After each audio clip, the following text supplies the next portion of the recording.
This ministry has changed the rhythms of my life.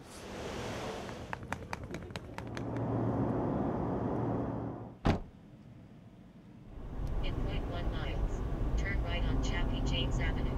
How was your trip? I left home today at 7. The reality is that I'm gone for 4 days. You know, and there's not a whole lot you can do to be there when you're not there, right? But you try to figure out a few little things. These are my guys.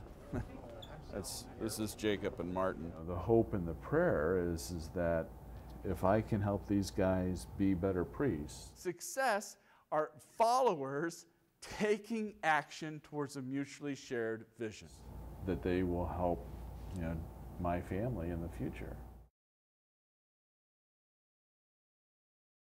You know, that once you're at the airport, then the focus is starting to really think about the delivery. We have 32 priests that are supposed to be at this session.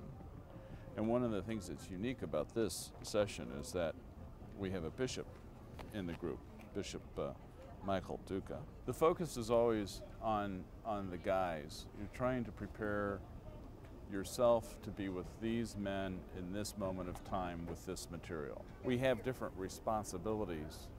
One of us serves as the lead trainer, and one serves as the co-trainer. And so I'm the lead trainer this time.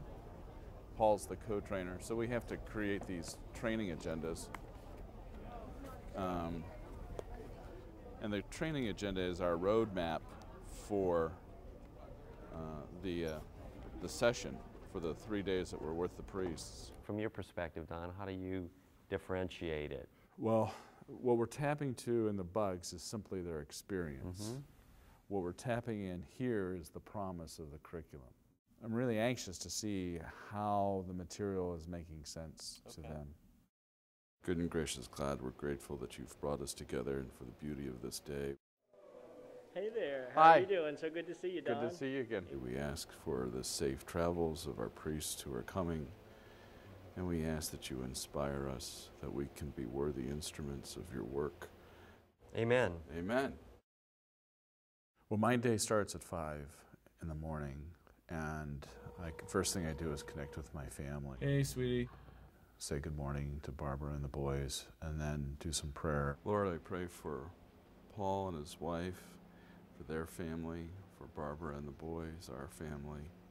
May they know our love and support, even though we're not with them today. Mass is at 7:30. After Mass, we do breakfast.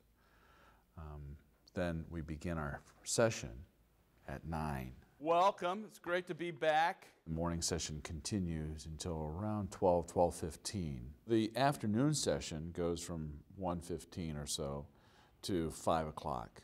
5 o'clock we end. We have evening prayer. Praise of the Lord, bless the Lord. So the evening session will start at 7 and will go till 9. We debrief the day. So how do you think it went?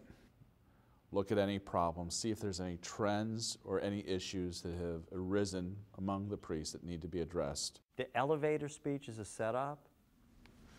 That did work well. That worked really well. And review the next day. Who's doing what and how are we going to do it? I usually try to get to bed between 10 and 11. The heart of this program as a learning leader is teaching. What's the best group in your parish? St. Vincent de Paul. Why? And so I think for me, Don brings his finest talents to the program, and he breaks open the curriculum in a way of a master teacher.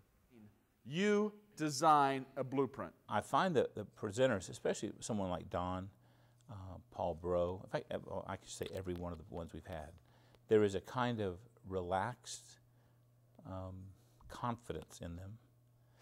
They are deeply caring about each one of us, and they, I think, believe in what they're teaching. That makes it convincing. It also is a kind of, I think, in some ways, a kind of ministry to the priests on a very adult, very rewarding level. That is, they can not only engage us as men of the church, But they can also give us very concrete directions. Individuals' needs supersede the efforts of the team. Pastors always respond to somebody who is already active in the church and is coming out of not only the theory, but from their own experience with priests and with other leaders in their parishes and with the concerns of the church today. The people whom we have met who work for Good Leaders, Good Shepherds, and the Catholic Leadership Institute have been universally well-versed in what they do, well-organized, and bring us a lot of hope, I think, for the church.